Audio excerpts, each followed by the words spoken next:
Hi friends, welcome to as home.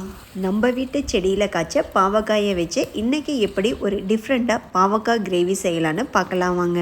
பாவக்கானாவே புளிக்குழம்பு இல்லைன்னா பாவக்காய் ஃப்ரை, இந்த ரெண்டும் தான் செய்வாங்க. இன்றைக்கி கொஞ்சம் வித்தியாசமாக ரொம்பவே சிம்பிளாகவும் குயிக்காகவும் ஈஸியாகவும் செய்யக்கூடிய பாவக்காய் குழம்பு எப்படி செய்யலான்னு பார்க்கலாம் வாங்க. இந்த மெத்தடில் செய்யும்போது 95% கசப்பு தன்மையே இருக்காது.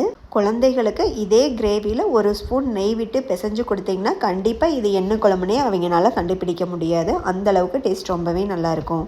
ஃபர்ஸ்ட் ஒரு கடாயில் ஒரு 3 ஸ்பூன் நல்லெண்ணெய் விட்டு இந்த மாதிரி பாவக்காயை ரொம்ப குட்டியாக சாப் பண்ணி எடுத்துக்கோங்க. இந்த அளவு கிரேவி ஒரு சின்ன ஃபேமிலிக்கு லஞ்சுக்கு போதுமானதாக இருக்குங்க.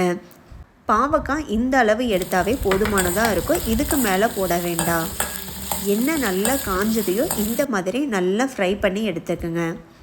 இன்னும் கொஞ்சம் அதிகமாக எண்ணெய் விட்டு நல்லா காய விட்டு நீங்கள் உள்ளே கொட்டினீங்கன்னா நல்லா இந்த மாதிரி போட்ட உடனேவே ஃப்ரை ஆகிரும். நான் எண்ணெய் ரொம்ப கம்மியான அளவு விட்டதுனால கொஞ்சம் அதிக நேரம் ஃப்ரை பண்ணுறேன். பாவக்காய் நல்லா ஃப்ரை ஆனதுக்கப்புறம் இந்த மாதிரி எடுத்து வச்சுக்கோங்க. பாவக்காயை கட் பண்ணி உப்பு தண்ணியில் போட்டு அதுக்கப்புறமா ஃப்ரை பண்ணி எடுத்தால் கூட கொஞ்சம் கடை கசப்பு இருக்காதுன்னு சொல்கிறாங்க. நான் இன்னும் ட்ரை பண்ணதில்லை. ஒன்ஸ் ட்ரை பண்ணி பாருங்கள். இப்போ மீதம் இருக்கிற எண்ணெயில் கடுகு உளுந்து போட்டு நல்லா பொரிஞ்சதையும் நறுக்கி வச்ச சின்ன வெங்காயம் நல்லா ஒரு கையளவு எடுத்துக்குங்க. கூடவே கருவேப்பிலை, காய்ந்த மிளகாய் 2 அதையும் போட்டு நல்லா வதக்கிக்கிங்க. வெங்காயம் எண்ணெயிலேயே நல்லா வதங்கிய பிறகு நம்ம எடுத்து வச்சிருக்கிற தக்காளியும் உள்ளே கொட்டி அதையும் நல்லா வதக்கிக்கலாம். இப்போ இருக்கிற தக்காளி எதுவுமே அவ்வளோ சீக்கிரம் வதங்கிறதில்ல.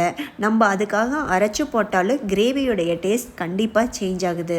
ஸோ இந்த மாதிரி நீங்கள் நல்லா மிக்ஸ் பண்ணி விட்டு ஒரு மூடி போட்டு மூடிட்டிங்கன்னா நல்லா பாயில் ஆயிரும். அதுக்கப்புறம் நல்லா மசிச்சு விடும்போது உங்களுக்கு நல்லா அந்த கிரேவி கன்சிஸ்டன்சி வந்துடும். கொஞ்சம் உப்பு போட்டு நல்லா மிக்ஸ் பண்ணி விட்டு ஒரு மூடி போட்டு கொஞ்சம் நேரம் மூடி வச்சிடலாம். அதுக்கப்புறம் ஒரு டைமையும் மூடி எடுத்து நல்லா மிக்ஸ் பண்ணி விடுங்க. நல்லா மசிச்சு விடும்போது தக்காளி நல்லா குலைவாக வந்துடும். இப்போ இந்த கிரேவிக்கு தேங்காய் பால் எடுக்க இந்த அளவு தேங்காய் எடுத்துக்கலாங்க. கரெக்டாக இருக்கும். தக்காளி வெங்காயம் நல்லா கிரேவி கன்சிஸ்டன்சி வர வரைக்கும் இந்த மாதிரி நல்லா நசுக்கி விட்டு அதுக்கப்புறம் நம்ம பொரிச்சு வச்சுருக்கிற பாவக்காயும் உள்ளே கொட்டி நல்லா மிக்ஸ் பண்ணி விடுங்க. இன்றைக்கி நான் இதில் எந்த மசாலாவோ அரைச்சி ஊற்றலை. எல்லாமே நம்ம இன்ஸ்டன்ட் பொடி தான். நம்ம வீட்டில் அரைச்சி வச்சுருக்கிற குழம்பு மிளகாய் தூள், கொஞ்சம் மஞ்சள் தூள், தேவையான அளவு கொத்தமல்லி தூள். ரொம்ப அதிகமான அளவு கொத்தமல்லி தூள் போட வேண்டாம். கரெக்டாக 1 ஸ்பூன் போடுங்க, கரெக்டாக இருக்கும். தேவையான அளவு பெருங்காயத்தூள். இது எல்லாமே போட்டு நல்லா மிக்ஸ் பண்ணி விட்டு தேவையான அளவு தண்ணி விடுங்க. தண்ணி ரொம்ப அதிகமாக வேண்டாம். பொடி மிக்ஸ் பண்ணும்போது ரொம்ப ட்ரையாக இருந்தால் நீங்கள் 1-2 ஸ்பூன் நல்லெண்ணெய் விட்டு அதுக்கப்புறமா மிக்ஸ் பண்ணி விடுங்க. மசாலாலாம் பச்சை வாசனை கொஞ்சம் கூட இல்லாமல் நம்ம தண்ணி விடும்போதே மிக்ஸ் ஆகிரும்.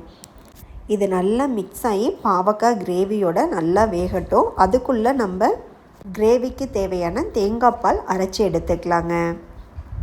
உங்களுக்கு கிரேவி கொஞ்சம் அதிகமாக வேணும்னா வெங்காயம், தக்காளி, தேங்காய் எல்லாமே கொஞ்சம் அதிகமாக ஆட் பண்ணுங்கள்.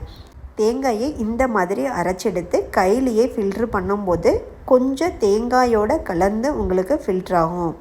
பாதியை இந்த மாதிரி ஃபில்ட்ரு பண்ணிக்கலாம், மீதியை ஃபில்டர் வச்சு ஃபில்ட்ரு பண்ணிக்கலாம். அப்போ தான் நமக்கு கிரேவி கொஞ்சம் திக்கான கன்சிஸ்டன்சியில் இருக்கும். வெறும் தேங்காய் பால் மட்டும் விடும்போது அவ்வளோ திக்காக இருக்காது.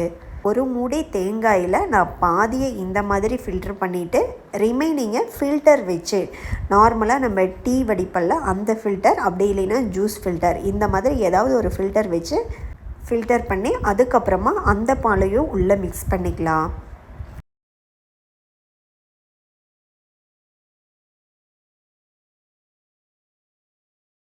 இந்த கிரேவி எப்போதுமே ஒரு திக்கான கன்சிஸ்டன்சி இருந்தால் தான் நல்லாயிருக்கும். நீங்கள் அதிகமாக தண்ணி விட்டு தேங்காய் பால் எடுத்துடாதீங்க. பாருங்கள் நான் எந்த மாதிரி எடுத்துருக்கிறேன்னு.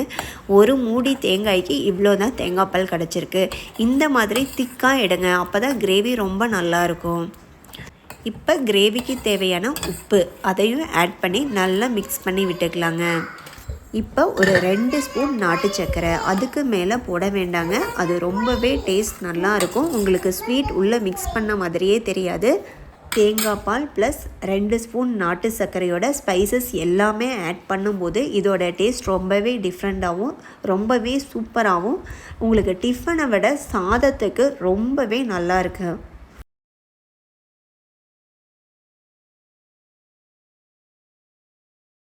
இப்போ ஒரு மூடி வச்சு அப்படியே மூடிடலாம். குழம்பு நல்லா கொதிச்சு வரட்டும்.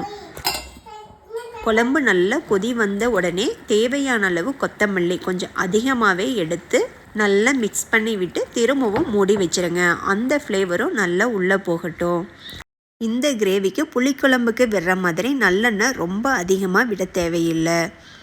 இப்போ குழம்பு ரெடி ஆயிடுச்சுங்க. ஸ்டவ் ஆஃப் பண்ணுற ஸ்டேஜில் இந்த மாதிரி கொஞ்சமாக கொத்தமல்லி இலை தூவி ஸ்டவ் ஆஃப் பண்ணிடலாம். சூப்பரான ஒரு தேங்காய்பால் பாவக்காய் கிரேவி ரெடி ஆயிடுச்சுங்க. இந்த கிரேவியில் ஒரு ஸ்பூன் நெய் விட்டு குழந்தைகளுக்கு கொடுத்து பாருங்கள். கொஞ்சம் கூட கசப்பே இல்லாத பாவக்காய் கிரேவி சாப்பிட்ட ஃபீல் கண்டிப்பாக அவங்களுக்கு கிடைக்குங்க. கண்டிப்பாக ட்ரை பண்ணி பார்த்துட்டு கமெண்ட் பண்ணுங்கள். என்னோட இந்த சிம்பிள் பாவக்காய் குழம்பு ரெசிபி உங்களுக்கு பிடிச்சிருந்தா வீடியோவை லைக் பண்ணிவிட்டு சப்ஸ்கிரைப் பண்ணிடுங்க. தேங்க்யூ. தேங்க்ஸ் ஃபார் வாட்சிங்.